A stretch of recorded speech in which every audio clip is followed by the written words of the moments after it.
Chanson Toon vous emmène au Pays Basque. Ici, le fleuve Adour se jette dans l'océan Atlantique. Vous le savez, des polluants issus des activités humaines sont mêlés à ces eaux. Quels sont ces polluants? D'où viennent-ils? Que deviennent-ils?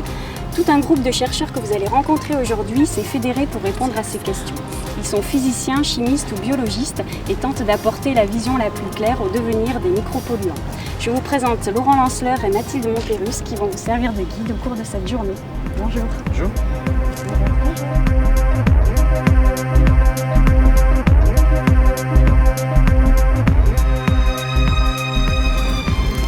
Nous travaillons sur le milieu littoral. Alors le milieu littoral, c'est un système d'interface entre le milieu continental et le milieu marin. Ce sont en général des zones assez sensibles et vulnérables. Elles combinent souvent une forte urbanisation avec des activités économiques, touristiques, industrielles et portuaires. Et du point de vue de la biologie, ce sont des zones aussi très importantes. Ce sont des zones à forte biodiversité qui sont bien souvent des zones de reproduction et de croissance pour de nombreux organismes aquatiques. Et l'étude des contaminants et de l'impact de ces contaminants sur ces espèces est primordiale pour un développement durable.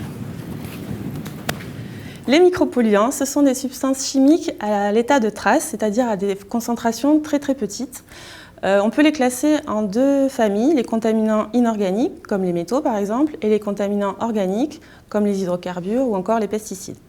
Donc il faut savoir qu'il y a environ 130 millions de molécules chimiques qui existent. Sur ces 130 millions de molécules, il y a environ 100 000 molécules qui sont utilisées à plus d'1 tonne par an en Europe.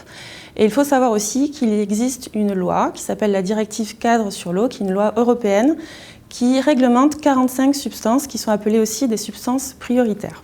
Donc ces substances prioritaires sont réglementées du fait de leur toxicité, de leur impact néfaste pour l'environnement. Donc à côté de ces substances prioritaires, il faut savoir aussi qu'il y a des micropolluants dits émergents. Donc ce sont des molécules qui ne sont pas encore réglementées et pour lesquelles on a encore un manque de connaissances. On ne connaît pas réellement leurs effets et leur impact sur les écosystèmes. Dans le programme de recherche Micropolite, on s'intéresse à la fois aux polluants prioritaires, mais aussi aux polluants émergents.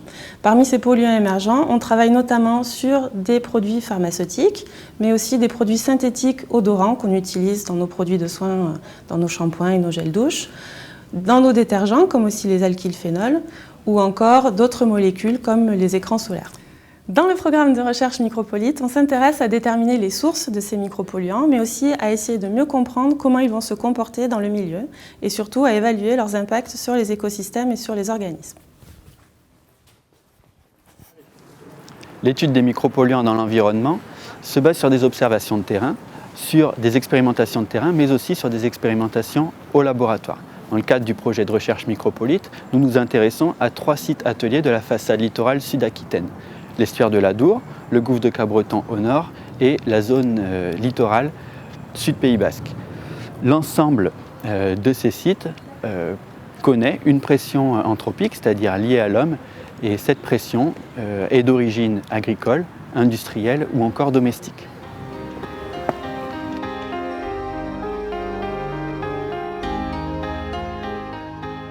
Pour comprendre le fonctionnement d'un estuaire, il faut remonter beaucoup plus haut sur la montagne et sur toute la partie des terres qu'on appelle le bassin versant. Donc sur la montagne, je vais avoir de la neige qui va fondre au printemps, quand la température va se réchauffer. Et sur toutes mes plaines, donc toute cette partie-là, on appelle ça le bassin versant. Pourquoi? C'est l'endroit qui va recueillir les pluies.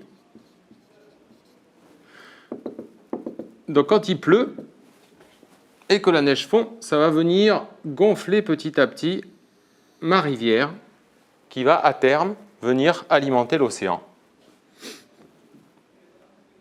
Cette rivière transporte beaucoup de choses. Elle transporte de l'eau, mais elle transporte des matières en suspension. Donc c'est ce que vous avez sûrement dû voir quand vous vous penchez au-dessus d'une rivière après un fort événement de pluie. C'est très turbide, c'est-à-dire qu'on voit que l'eau n'est pas claire, elle est très chargée en sédiments. Donc je vais avoir toutes mes petites particules qui sont promenées par la rivière. Mais la rivière transporte aussi toute une série de produits biologiques et chimiques qui peuvent être naturels ou synthétiques. Par exemple des bactéries, où on va retrouver tous les produits qui pourront être introduits par l'homme. Donc ces produits, ils peuvent être transportés, ce qu'on appelle en phase dissoute, c'est-à-dire qu'ils sont dissous dans l'eau, ou en phase particulière. ils s'accrochent, ils vont venir s'accrocher sur chacune des petites particules qui est en suspension. Alors quand il pleut beaucoup, ou que la neige fond très fort, qu'est-ce qui se passe? Ma rivière, elle va gonfler.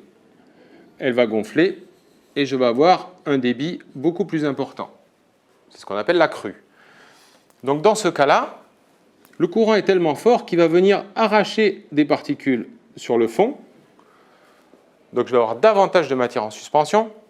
Et lorsque le courant va être plus faible, pendant ce qu'on appelle les périodes d'étiage, typiquement en fin d'été, quand il n'y a pas plu depuis longtemps, le niveau va être très bas, le courant très faible, et là, mes petites particules vont devenir des sédiments et vont avoir tendance à se déposer sur le lit. Ça, c'est le fonctionnement de ma rivière. Alors, je vais faire un zoom maintenant sur mon embouchure. Donc ici, j'ai la rivière avec de l'eau douce qui arrive du bassin versant. Ici, j'ai mes eaux océaniques qui sont plus lourdes parce qu'elles sont plus salées, comme je viens de vous l'expliquer. Et dans l'océan, j'ai l'influence de la marée. On va avoir des périodes où le niveau d'eau va être plus haut, des périodes où le niveau d'eau va être plus bas. Et ça alterne en fonction des cycles de la Lune. Qu'est-ce qui se passe quand le niveau d'eau va monter dans l'océan? J'ai des eaux plus salées, que je vais vous dessiner ici en rouge.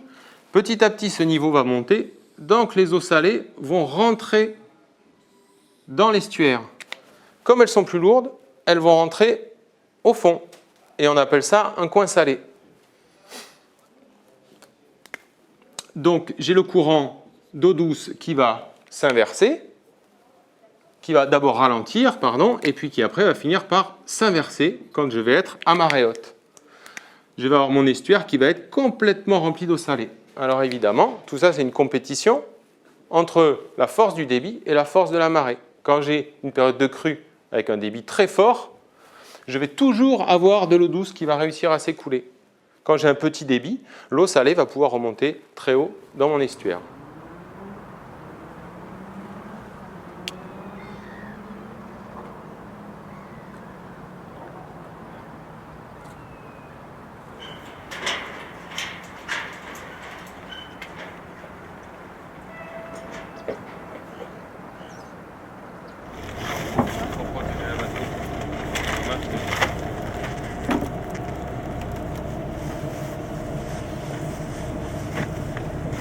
Nous sommes sur l'estuaire de l'Adour, donc on a l'embouchure vers l'océan Atlantique qui est juste derrière nous.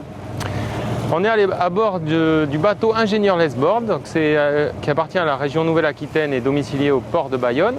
Et ce bateau va nous permettre de faire une série de mesures pour comprendre le fonctionnement de l'estuaire de l'Adour.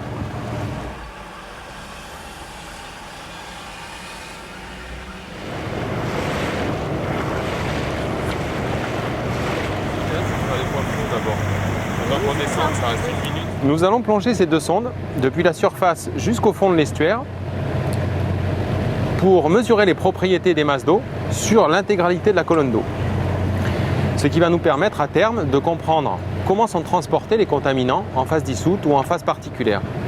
On fait une série de stations tout au long de l'estuaire et on surveille l'ensemble du cycle de marée pour comprendre comment le coin salé, donc les eaux océaniques plus lourdes, vont remonter dans l'estuaire et former la stratification au sein de l'estuaire.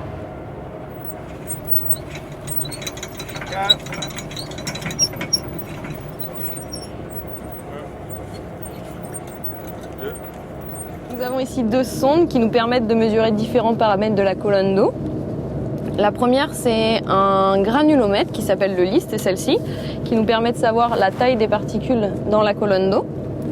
La deuxième sonde, elle nous permet de caractériser la colonne d'eau par différents paramètres, comme la conductivité, qui permet de nous savoir la salinité de l'eau, la température, la profondeur, et différents paramètres tels que le pH, la quantité de chlorophylle dans l'eau, et la turbidité.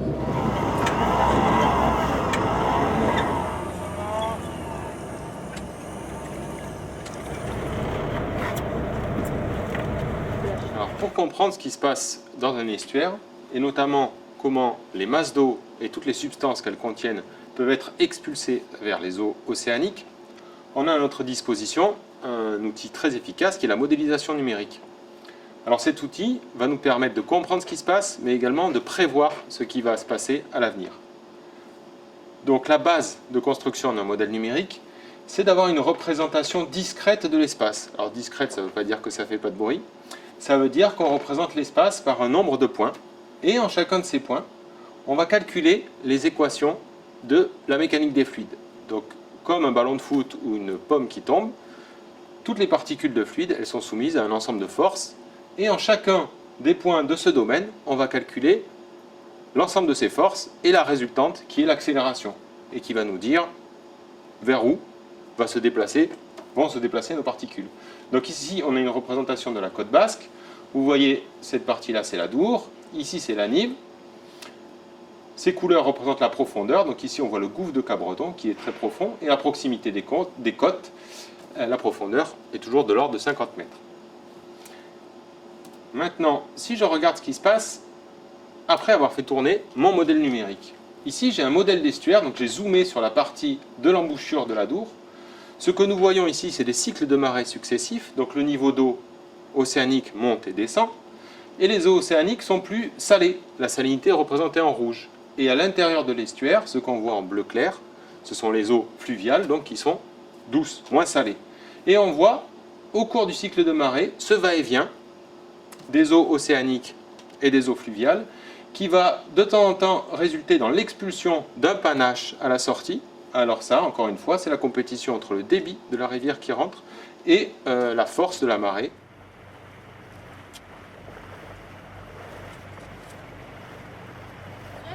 Déjà, je leur avais fait un TP sur l'estuaire, on faisait tout à pied. En plus des paramètres qui vont être mesurés directement par ces deux sondes, nous effectuons une série de prélèvements d'eau dans l'estuaire et les échantillons vont ensuite être analysés en laboratoire.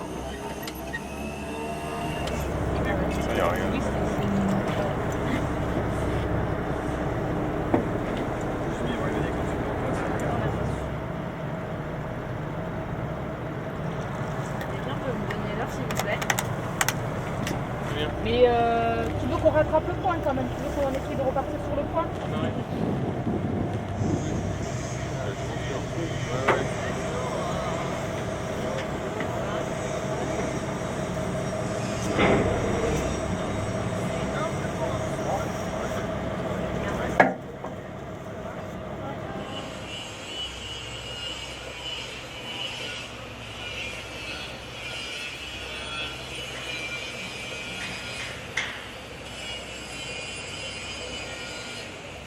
Je viens de récupérer les échantillons à analyser que je vais directement amener au laboratoire pour les filtrer.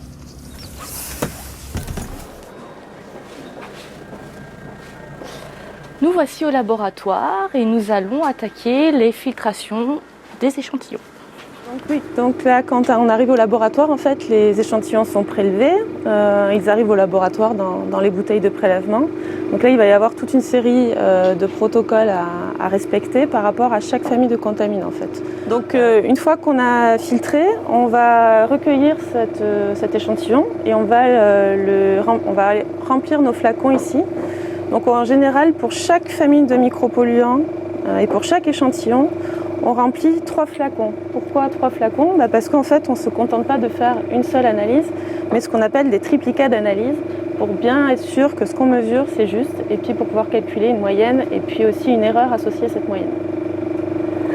Donc ici, on a plusieurs postes de travail. On a en fait un poste de travail par famille de micropolluants, puisqu'ils ne sont pas analysés de la même façon. Donc ici, on va avoir un poste pour tout ce qui est PCB, HAP et pesticides, un poste pour les alkyles phénols, un poste pour les composés musqués synthétiques et aussi les écrans solaires. Et puis un dernier poste pour les résidus pharmaceutiques. Donc ici, en fait, ce sont tous les micropolluants qu'on appelle les micropolluants organiques. Alors ici, c'est un poste très important puisqu'ici, c'est un poste qui vise à caractériser la matière en suspension. Alors la matière en suspension, qu'est-ce que c'est? C'est toutes les petites particules qui flottent dans l'eau, qui sont soit d'origine minérale, soit d'origine biologique, et qui vont pouvoir interagir avec les micropolluants, puisque les micropolluants vont pouvoir aussi s'absorber sur ces particules et être transportés dans la rivière. Donc qu'est-ce qu'on fait pour caractériser ce matériel particulaire? Déjà, on essaye d'évaluer sa quantité, donc la quantité de MES, on appelle ça, la quantité de matière en suspension, et surtout de connaître quelle est la partie minérale de ces particules et quelle est la partie biologique de ces particules. Donc c'est pour ça par exemple qu'on a un paramètre qui s'appelle la chlorophylle qui nous permet d'évaluer la quantité biologique dans ces particules. Donc ici c'est le poste de filtration pour les métaux et les organométaux. Donc c'est deux autres familles de micropolluants qui ont la particularité d'être à des concentrations très très faibles. Donc on est obligé d'utiliser du matériel très très propre. Donc ici c'est une rampe de filtration avec des têtes de filtration spécifiques dans un matériau spécifique qui permet de faire la filtration pour les métaux et les organométaux. Donc toujours pour étudier un petit peu le devenir des micropolluants dans les milieux aquatiques, on prélève aussi des sédiments. Et dans ces sédiments aussi, on va réaliser les analyses de micropolluants. Donc on dit souvent que ces sédiments, ce sont des pièges à micropolluants. Donc c'est pour aller voir un petit peu comment sont piégés et transformer les micropolluants au sein de ces sédiments.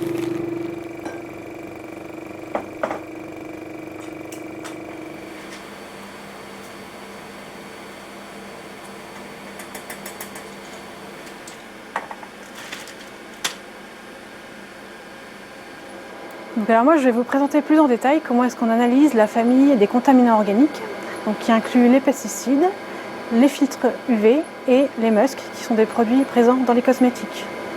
Donc, ces échantillons environnementaux contiennent des quantités très très faibles de polluants organiques, de l'ordre du nanogramme par litre au microgramme par litre dans l'eau.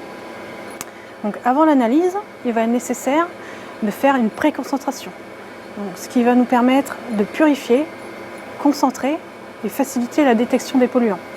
Donc pour cela, on va placer 100 ml d'eau en contact avec des adsorbants qui vont retenir nos molécules. Donc les adsorbants sont ensuite placés en contact avec 300 microlitres de solvant organique pour désorber les molécules de l'adsorbant. Les quantités de polluants présentes initialement dans l'échantillon ont donc été concentrées par un facteur 300. Donc cet extrait va ensuite être transféré dans un flacon qui s'appelle un vial pour ensuite être analysé.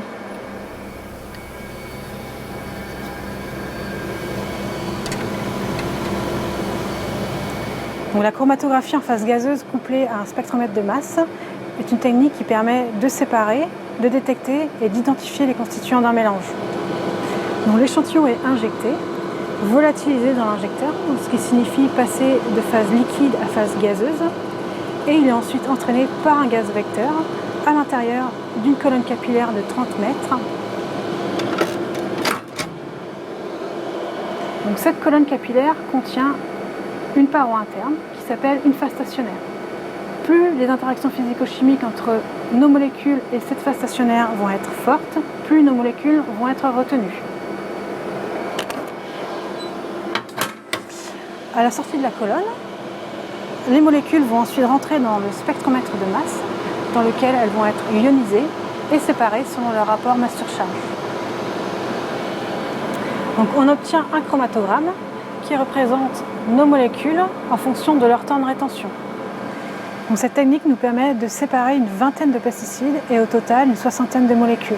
Donc tout ce protocole de préparation et d'analyse nous permet d'atteindre et de quantifier des concentrations de l'ordre du nanogramme par litre, donc ce qui correspond à rechercher une goutte d'eau dans une piscine olympique. Donc une fois qu'on a analysé l'échantillon, on ne les jette pas, on vient ici les stocker dans ces congélateurs. Donc ces congélateurs sont des surgélateurs en fait, qui permettent de les stocker à des températures de moins 80 degrés, de manière à pouvoir les stocker sur du très long terme et surtout de pouvoir revenir sur les échantillons dans 1 an, 2 ans, voire 200 ans et faire des analyses qu'on ne sait pas faire actuellement. Cette carte représente à la fois donc la partie continentale, ici la France et là le nord de l'Espagne, et l'océan. Et ici, nous voyons donc le gouffre de Cabreton, qui est une entaille dans le plateau continental qui vient débuter au niveau des côtes et se jette dans la plaine abyssale à 3500 mètres de profondeur. Emportées par les courants, les particules provenant du continent et transportées via les cours d'eau, dont l'estuaire de l'Adour, vont se déposer sur le fond océanique et vont être particulièrement piégés par le gouffre de Cabreton. Ces dépôts sont aussi appelés des sédiments et ont été prélevés en mer à l'aide d'un bateau et d'un robot submersible. À l'heure actuelle, peu d'études portent sur l'identification des micropolluants dans le gouffre de Cabreton. C'est pourquoi nous allons les identifier. Au laboratoire, nous allons identifier les micro-organismes vivant dans le sédiment du canyon. Et en parallèle, nous allons mener des expériences qui visent à identifier les micro-organismes capable d'utiliser les micropolluants comme source alimentaire. En effet, en se nourrissant, certains micro-organismes pourront être capables de dégrader intégralement le micropolluant, alors que d'autres pourront les transformer en des molécules qui seront assimilables par d'autres organismes et être accumulables tout au long de la chaîne alimentaire. Donc d'une part, il y a le sédiment qui a été exposé là, c'est les 3 micropolluants qui ont été testés, là, là et là, ont été mis à incubation dans ce frigo qui est à température du gouffre, donc là c'est en train de monter, mais à la base c'était 14 degrés. Donc ici ce sont tous les témoins, donc où il n'y a pas de micro-organismes, ça a été passé à l'autoclave, donc il n'y a plus aucun micro-organisme. Alors qu'ici, nous n'avons rien fait, nous avons juste mis le micropolluant, et ça sur une durée de 3 mois. Donc là on arrive à la fin de l'expérience, et plus tard nous allons identifier donc les micro-organismes qui ont été capables d'utiliser le micropolluant comme source alimentaire.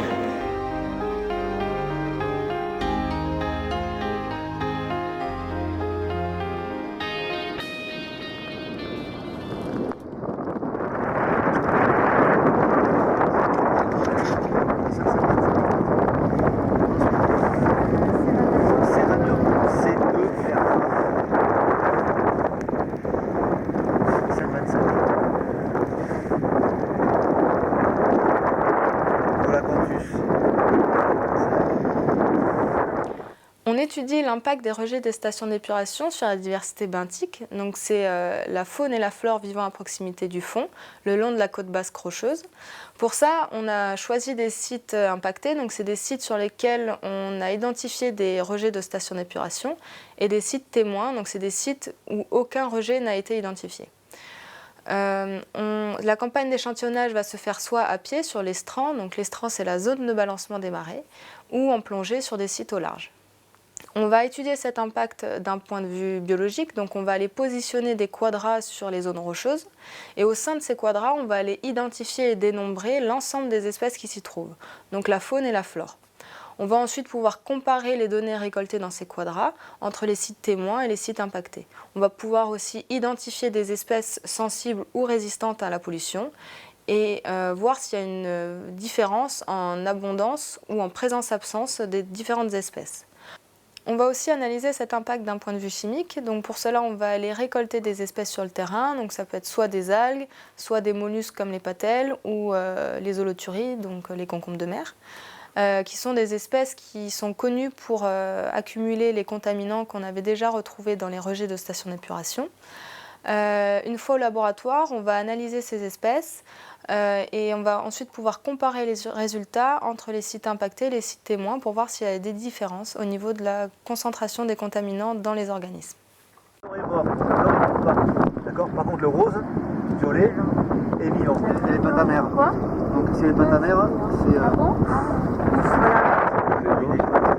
En fait, elle est un peu plus loin quand c'est énervé des tubes de cuvier. Voilà. Et si tu sais que tu as tout suivre.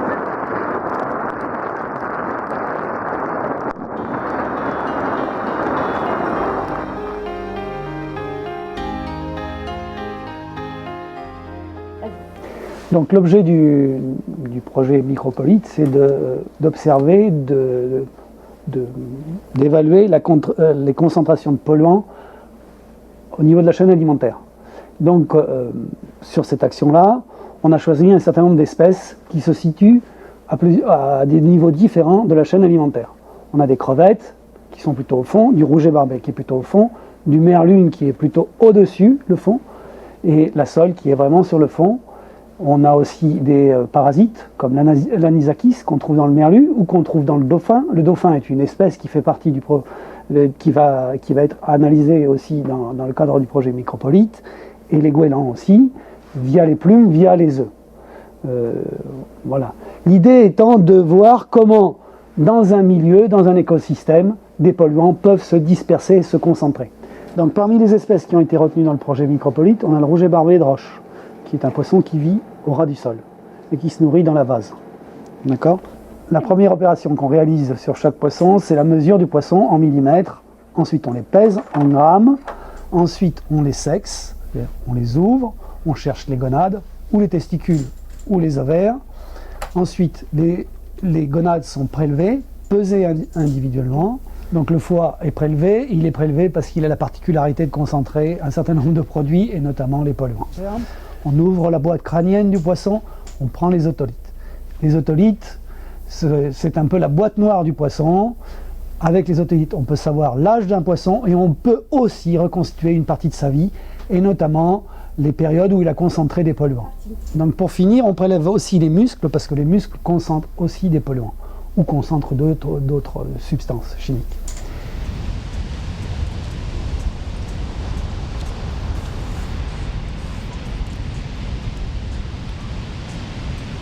Le but premier de nos recherches est donc d'améliorer les connaissances en matière de micropolluants.